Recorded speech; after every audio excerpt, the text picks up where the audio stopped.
Welcome back, guys, to another episode of the AthElite podcast. My name is Ross from AthElite Strength and Conditioning, and on this episode, so this is the fifth episode, we're lucky enough to have Ben Horsley. Ben's doing his PhD at the moment, and he specialises in some units in technology in the sports science field. So, thanks for coming on, Ben, and pretty happy to have you on. Thank you for having me, mate. Flattered for the invite, and hopefully I can contribute somewhat.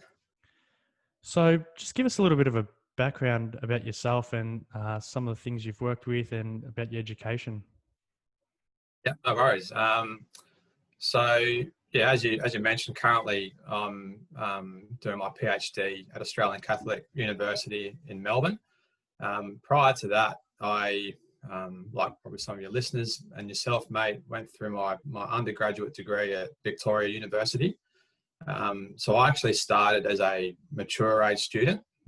So originally I'm from interstate, but I don't think I started at VU until I was maybe 23 or 24 on a rough. So I had a few years in between finishing college and beginning uni. I guess, from that point, I think I got done in about 3.5 years.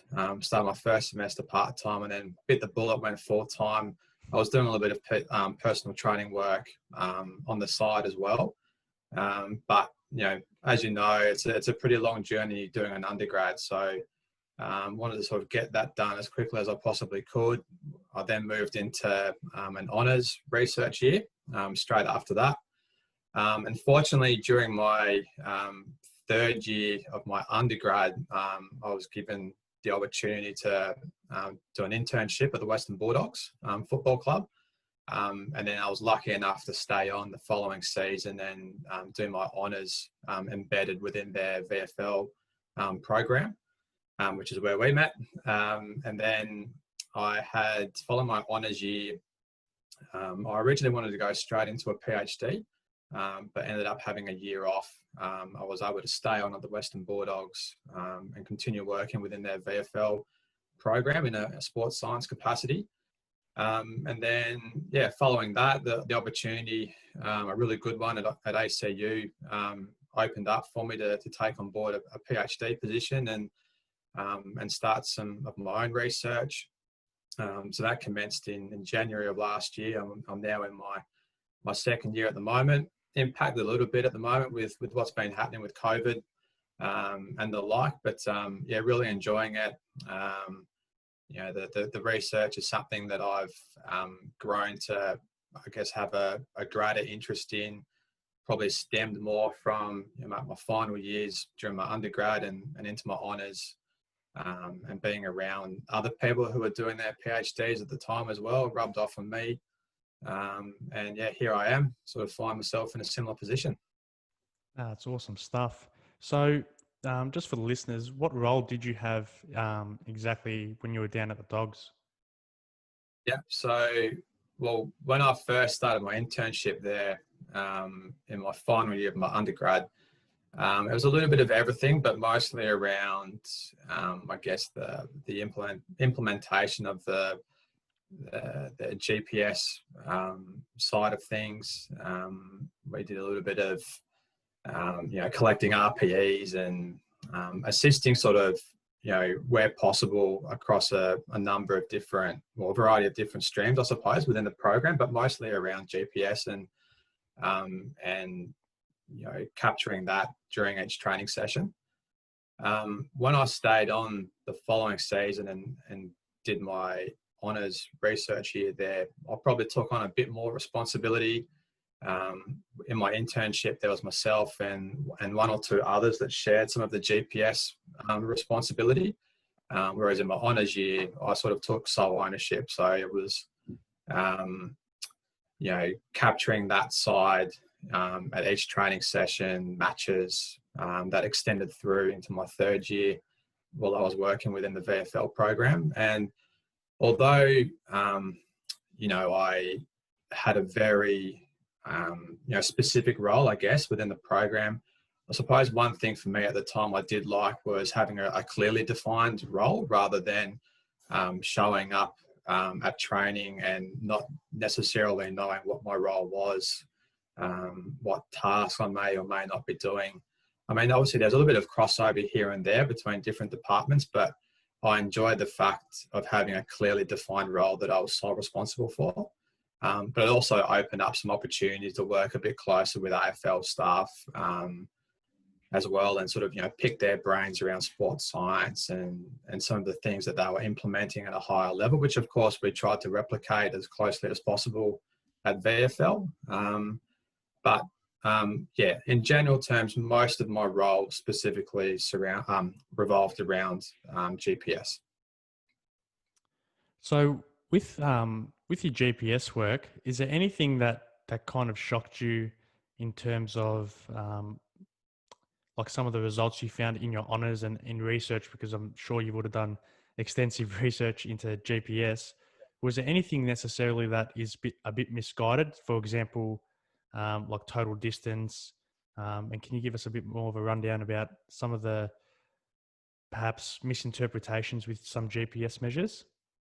My honours work revolved more around how we can use GPS data to better inform, training practices or training drill design. So, as I'm sure some of your listeners as well may well be familiar, that the GPS data can be used to, provide a picture or a snapshot of what physical output is typical within or across different training drills.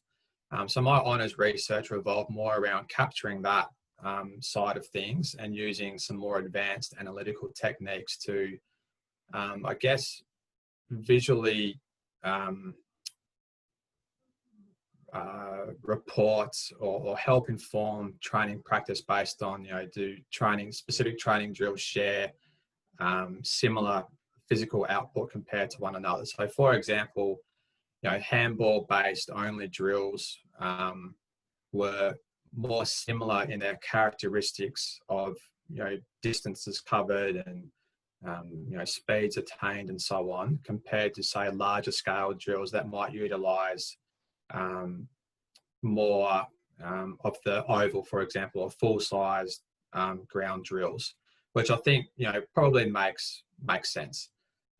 So I guess in short, that's sort of what my honours research looked to examine more deeply and provide, some more context to coaches and how they can design their training. And I guess in terms of, how GPS can be represented or depicted, especially in the media with AFL games now sort of broadcasting some of that GPS data that they're collecting from the players.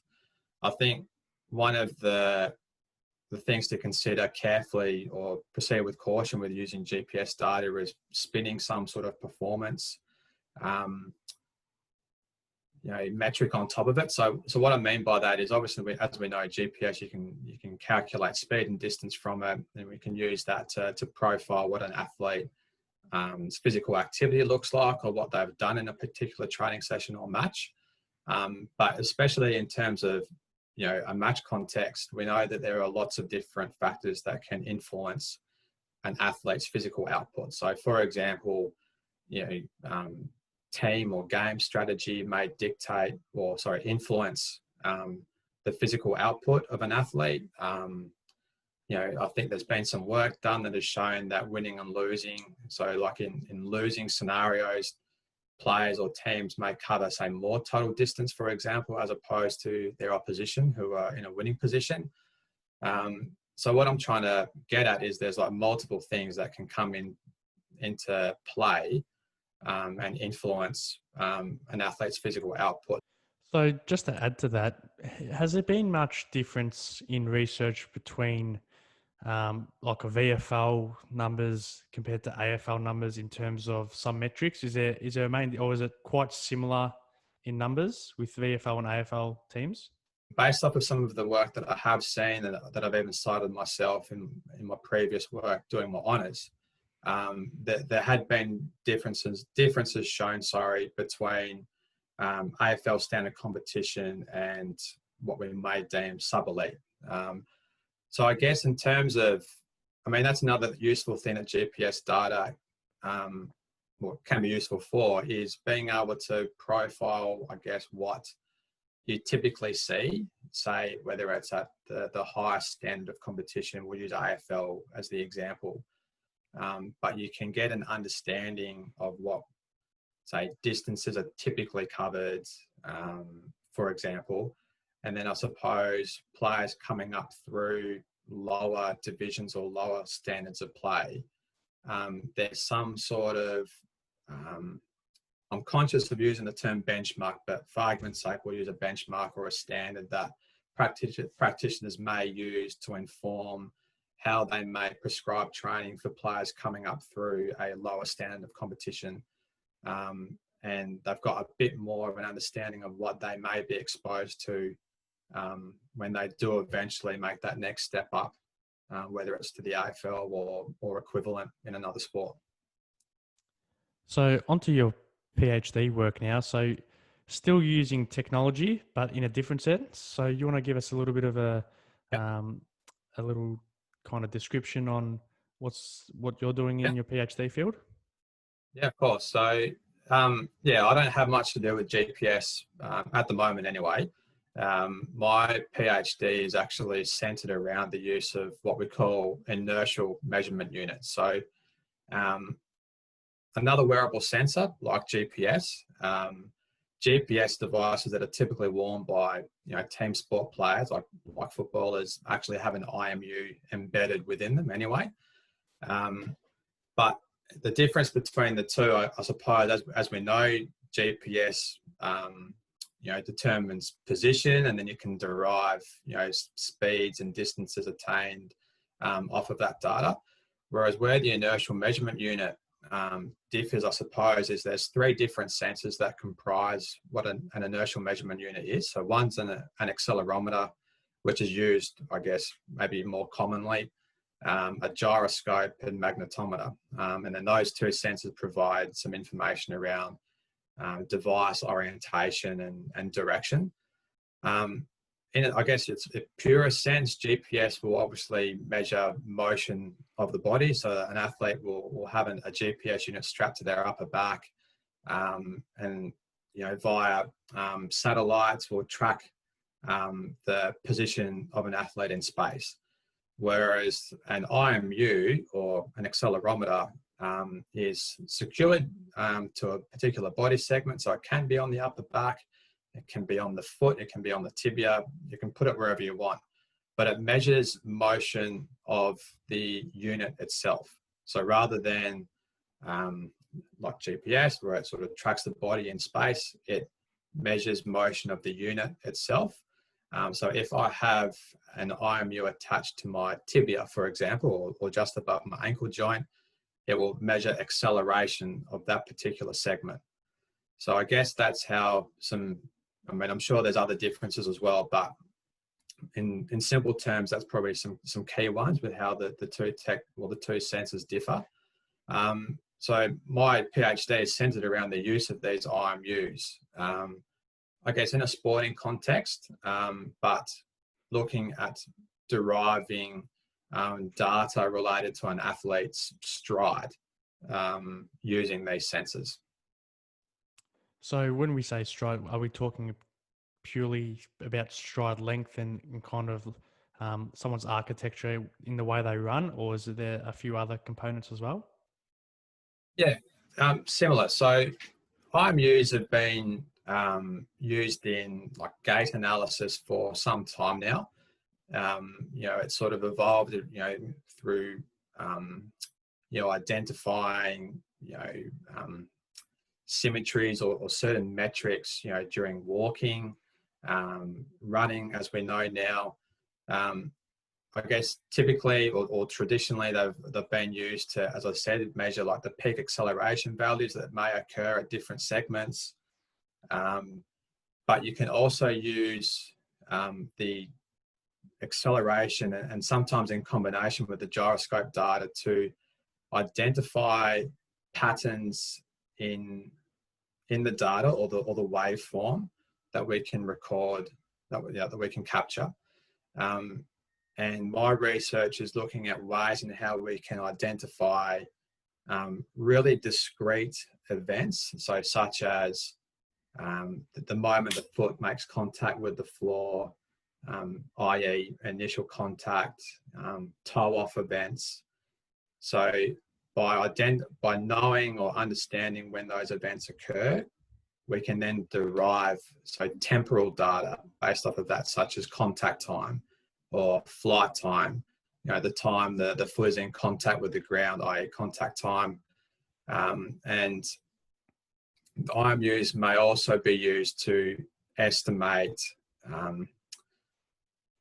bit. We could open up a can of worms, so I'll be conscious not to delve into it too much, but estimates or predictions of force or stiffness based off of the understanding some other known inputs, such as temporal variables that can be used to calculate, say, either the external forces acting on the body during running, for example. So that's where my research is sort of headed towards, being able to capture, I guess, those more discrete measures that, say, GPS is unable to. As we know, like distance and speed, they're quite global measures. They obviously give you a really good understanding of what an athlete has done, and can help in terms of monitor their external load. But what they can't capture is more of those discrete events, and that's where inertial measurement units or accelerometry may be able to fill some of those gaps. And that's what we're looking to explore more fully in a sporting context. So is this something that you're more specifically focused the use of IMUs more on team sports and those outdoor events where they would use GPS, or is it also used, for example, for sprinters and long distance runners as well? Yeah, so the practical application of my work, I suppose, we hope that can be extended more broadly to running based sports in general. So whether that's competing at an individual level in sprinting or athletics, to a variety of team sports, we obviously with the inertial measurement units, the methods in which you may be able to implement these gate event detection algorithms using the data from the IMUs may well differ between sites depending on where you use the sensor. I guess obviously there's like I mentioned, a plethora of IMUs that are being worn on the upper back at the moment, but you can also wear them on the feet, like I said. So what is suitable for a sprinter as opposed to someone who is involved in a kicking sport where a foot placement may not well be practical, then there's some variation there. But in general terms, this information could be applied to, well, hopefully could be applied to any running-based sport. So in regards to the validity of these IMU units, anyone out there doesn't know what validity is, it's basically how accurate this piece of technology is. Will it vary quite a bit between different brands, or is there something like there's not many brands, there might be only one or two brands at the moment, or is there a whole range of brands similar to GPS where validity can change quite significantly? Yeah, I mean, there's a range of different models and manufacturers that make these inertial measurement units. And just like GPS, technology evolves over time. So, sampling rates differ, acceleration range differs. The sensors now, I suppose I'll give a shout out to Vicon and iMeasureU and these new blue Trident sensors that we're using. They have huge, they sample at a very high frequency. They have a very large capture rate, or acceleration range, I should say. to be able to capture really high acceleration values, where like in previous models may well get saturated, or they're just not capable of identifying impacts, for the want of a better word, at that particular magnitude. So that of course may well affect validity, but so too, and perhaps more importantly, is the method for gate event detection. So I mean, I'm not a mathematician, or I'm diving into the coding space and being able to write specific code to help try and compute these specific things, which is obviously what a large makeup of my PhD. But I think that the method for gate event detection and how you actually compute or identify, really discrete variables like initial contact and toe off as fundamental to be able to be to derive these temporal variables, for example, is probably just as important. I mean, there's other things too, like placement. Sometimes, depending on if the sensor is placed on, say, like a really soft bit of skin, and not so much on like a bony landmark, something you can get some artificial movement that's not necessarily actual movement of the athlete. It sort of just comes about because of how the sensor is positioned or placed. So there's a range of different things that can impact the validity, but there's been a lot of work that has shown that it is actually possible to get some really accurate measures from these sensors, depending upon things like placement and method for gate event detection, and I guess some of the specifications around the actual IMU itself. So there's a variety of different things. How would this in practice actually help teams and coaches?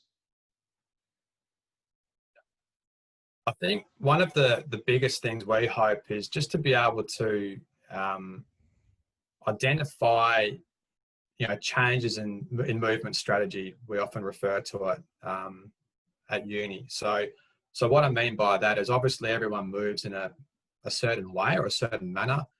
I'll use this example in conjunction with some GPS stuff, but like if you know that someone's covered, let's just spitball and say 100 meters, but how have they actually achieved that 100 meters is where we hope some of the real practical application lies. So for example, in a non-fatigue state, an athlete might,